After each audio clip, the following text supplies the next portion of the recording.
bonjour chers internautes, bino baebolinga kasiti ya munene ya mbinga qui est www Congo Suisse et mon commettre John double boss, balobi baron de baron, toujours na kati émission na bino bolinga ka parcours de grand tokiti awana terrain toujours kaka ndenge salaka comme d'habitude kozula bino ba information o eza exact tokiti awa tozana commune ya Gombe na hôtel du fleuve tokiti pour na sortie officielle il y a livre le petit bonbon de la sagesse il y a Félix c'est quoi c'est pourquoi toya qui pour na kosolola ma Félix na moi regret mokier parce que après ça qui invitation et pas ba musicien et belé tellement bayete mokier kaka ne mutu baye bon et ça lié moi pas si mokier et ça lié pas si vraiment comme on a bande konaye ba musicien ou après ça qui invitation bayete déjà là na kosolola na bande ko mususu oyo pe baye sur place pour na komeka un peu ko yeba but ya likambo oyo ekiti awana terrain oyo tokiteleli awana terrain déjà nazola kisabino ba image pe ba élément oyo esalié que non livre ebima déjà livre ba batunyoso ba admirer et puis ba contenu pe ya livre na kati na ba parole nyonso ya Félix Oise kwa bolanda. Je vous retrouve plus tard.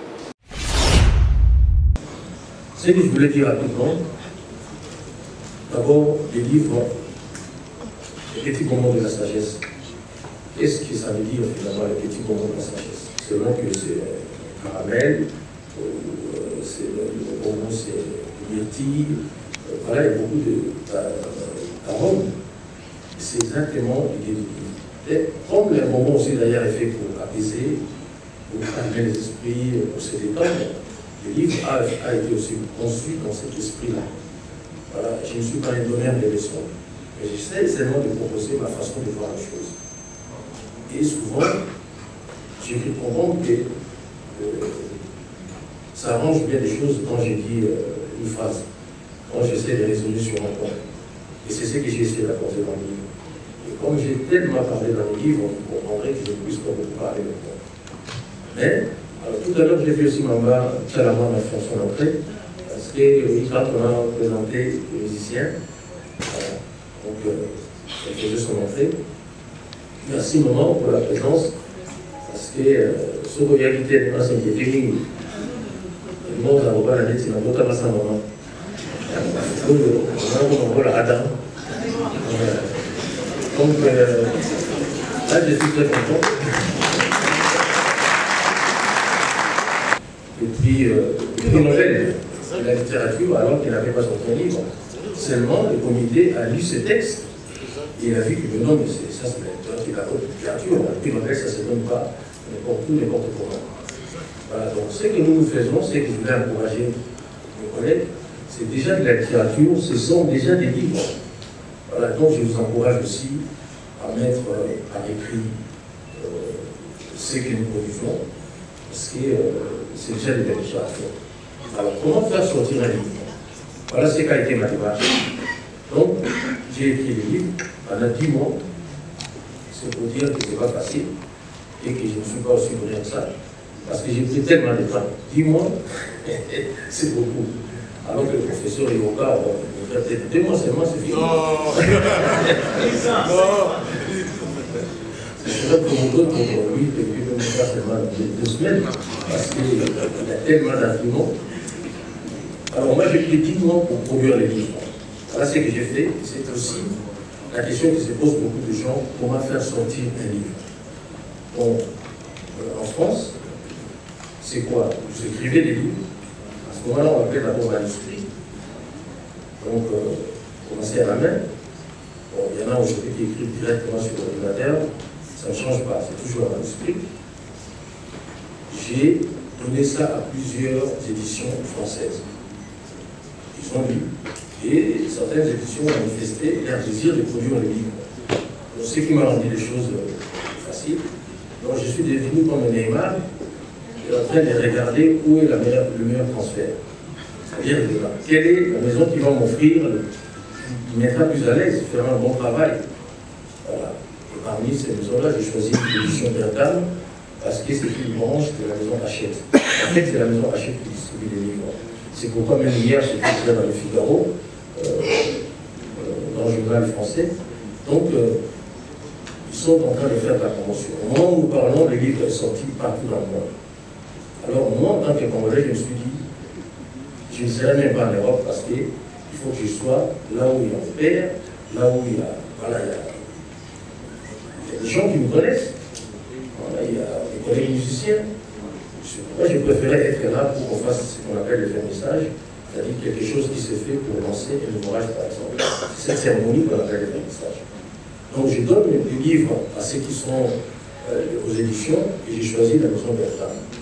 C'est ce que je vous conseille aussi de faire si jamais vous avez quelque chose qui traîne et que vous pensez que vous devez le produire vous-même. Non, sinon, s'il fallait le produire moi-même, peut-être que jusqu'aujourd'hui, ça sera encore un esprit parce que ce n'est pas facile.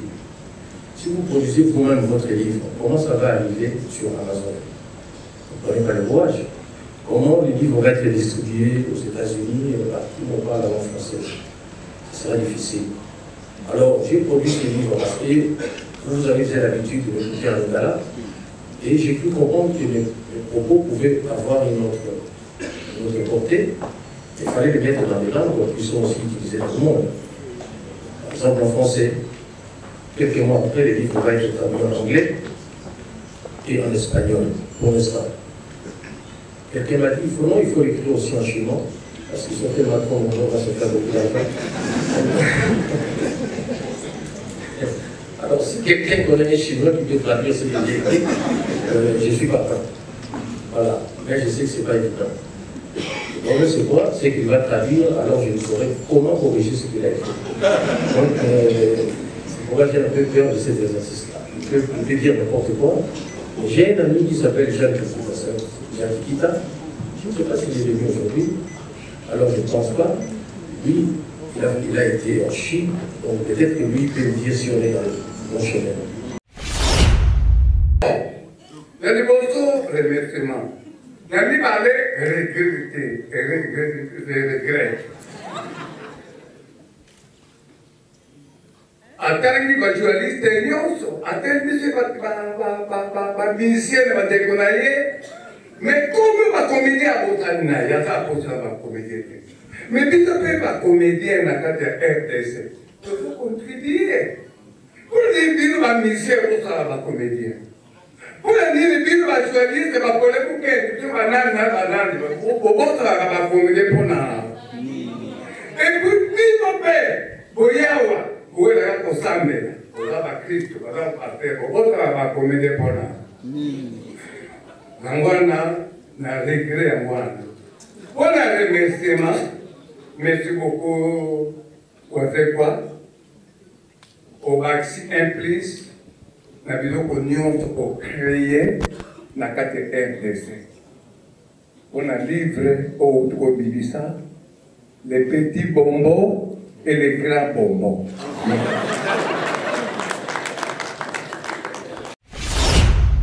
Onaza awana maman national Tchalamwana a koyé bisabiso point de vue naï par rapport à Félix Oisé quoi na livre Oeza le petit bonbon de la sagesse.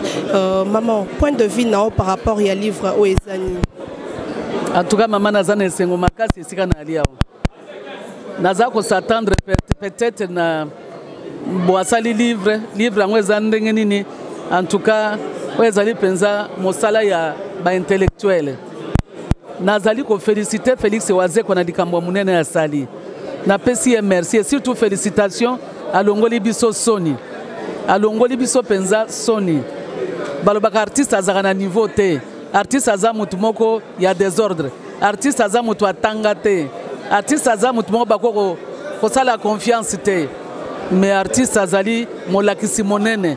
Et les lois lakisi vraiment de quoi il est capable. Na sepeli mingi na félicité et vraiment en tout cas à continuer. Yaza muku wa bongo ya solo. Petit bonbon de la sagesse, sokinga ngana ti a grand bonbon de la sagesse. Merci. Oui, maman aussi ceux qui par exemple artiste musicien mususu pe balingba landa lokolo. Est-ce que tu pas hésiter surtout biso tozana mingi ya koloba. Des fois beaucoup koloba yango anini journée te mais na kati ya livre oyo vraiment nyonso ekomami na kati moto na moto ako kosomba bosomba livre oyo bandeko eza na mingi na kati wako apprendre mingi sagesse etondi awo bosomba livre oyo. Oui, maman, question est sous Keza, bande comme sous ba musicien, ba pesa qui bango ba invitation ba été par rapport ya avis na yo na makambonyo solekani awa okolo bani ni pona bande ko wana. Soki ba yete wana talinga ite. Il fallait oh ya inviter ki bango na ebite soki pa inviter ki bango, toi inviter ki bango te menga etalinga ite. Mais oh ba inviter ki aboyi ko ya, eza bien te. Parce que mukolo yo ko zo appeli kambo ko na besoin ba ninga pe ba ya ko assister yo. Mais ceux qui va inviter qui yote peut-être mais ceux qui va inviter il fallait oya parce que lobby aux ala pe tourner. Bonjour Congo Suisse. Honorable, avis nao point de vue nao par rapport à livre oyo les petits bonbons de la sagesse ces années. Na sebel makasi d'abord que wazé quoi à continuer à prolonger musa na donc là on a parlé qui a on a quatre livres et puis comment on a français pour tout temps pour l'accès pas tanga mais ça a été pendant le camarade tanga mais je pense que Wazeko a sali en tant que moi qui ça d'abord moi na ma tête a commis livre ils ont un plus pour ça rater bana ba gombe ma campagne de ba koma encore que na ma campagne pe koke comme te wana porte na pilipili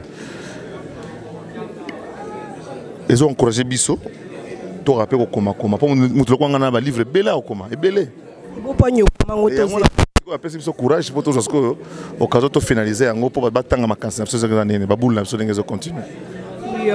Ndenga combien on a français est-ce que yo okoto na mutu na wana te poignité a combien on peut na lingala pour na pe ko faciliter baninga mususo ba comprendre ka français te.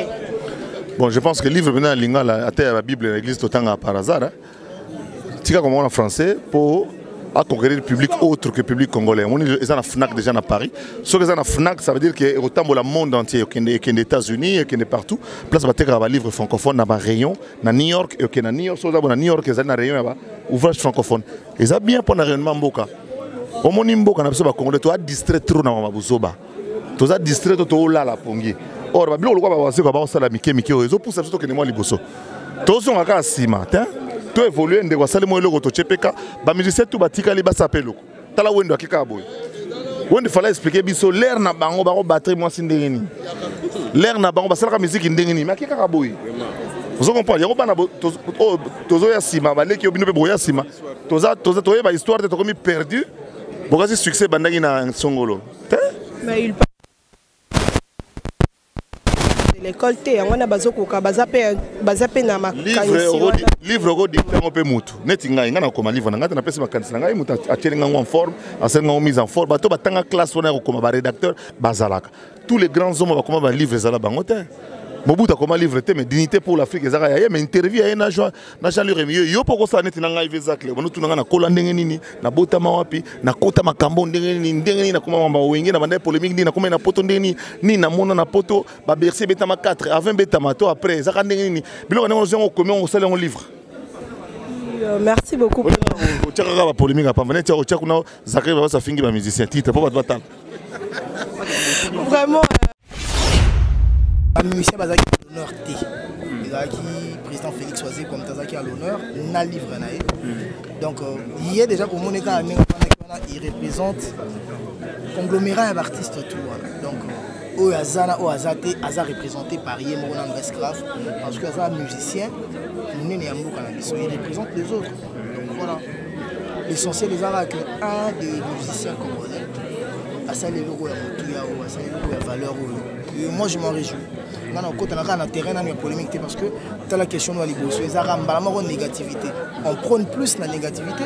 Or, il faut qu'il est sur le point positif. Pardon. Il y a beaucoup de points positifs. Là où il y a une question bien, bien, mais il y a une polémique.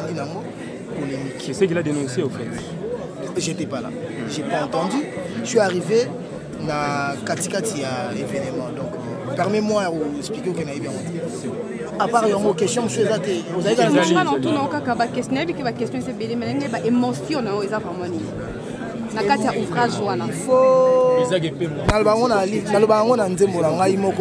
il faut quitter l'émotion et embrasser la raison.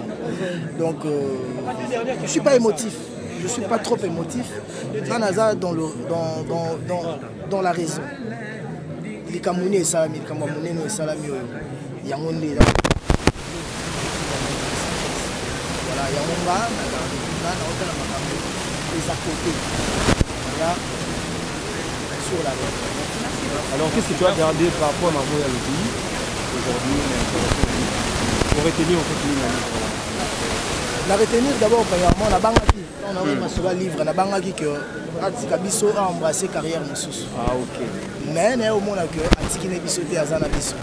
Donc voilà, il y a un on a retenir. On a retenir que et succès à livre, bon à livre, tout le monde a joué dans la carrière musicale et qu'on empêcher à répéter parce qu'il y a moins de sources. La répétition est la mère de la science. Voilà. Et vous empêcher la carrière musicale. Donc, comme Azaka Anabiso, on a retenu que le mot Koumoumanda chante à l'oubli. C'est un grand parolier, c'est un grand écrivain. Comme il a dit, parce qu'il faut tout compter. Connaissance et cause à mort. Nous avons un niveau de connaissance. Et le livre est comme et dans combien de nzembo comme nzembo après ça va comment la chante après ça va biso après ça va métier soit mboka pour que de développer le Rwanda. On a besoin de l'aide de tout un chacun. Nous devons se fois apporter quelque chose pour mboka là. Tous on a besoin de soutenir. Merci beaucoup. Enfin, musicien, on fait cette initiative où on voit un musicien comme vous lire un livre. Comment c'est le Comment l'initiative est trop riche, l'initiative est allouée et je ne peux que jeter des fleurs sur mon président. Je l'appelle mon président, est-ce grave? Parce que c'est quelqu'un que je respecte beaucoup, que j'admire aussi beaucoup. J'admire d'abord son intelligence et sa sagesse. C'est quelqu'un qui réfléchit et voilà un exemple. Il a su les démontrer en écrivant ses livres. Donc il a dit que Maël est limité, il est illimité. Donc voilà. Approuvons on a comme livre et coïncité sur la Ah oui, de retour, comme vraiment Nasuka, il y a Makambunyo sur les Kani, il y a sortie officielle, il y a livre Nabiso, livre à Félix Loisé, quoi, qui est le petit bonbon de la sagesse. C'était là votre humble servante, Roline Tumbala Diva de la presse. Salutation Nangai, Nozang Sorpe Satena Arni Ange Motema, et à Pembe na Allemagne, na Pesimbote na Eliane Foukou na Allemagne, na Pesimbote na Denis Chamala, na Pesimbote na Titi Étoile. Na pesimbote na ma maman chérie Alpha Bilonda, na pesimbote na Ogi Kashala, na pesimbote na bandeko nyonso bafana nga nyonso o balingaka nga, sans oublier Hercure Bavoitou, na bandeli sous sans oublier Hercure Bavoitou, na pesimbote na bafan na nga nyonso surtout na Facebook, na pesimbote na batu nyonso o balingaka ngai Roline Tumbala Diva. Na sima caméra nazalaki na Titi Kazima Mobutu, ye moko pe kaka ye wana nde réalisateur, na pesimbote na baye nyonso o balingaka ngai ainsi que mon boss qui est Maître John Simao et moi Roline, je vous retrouve plus tard. Bye.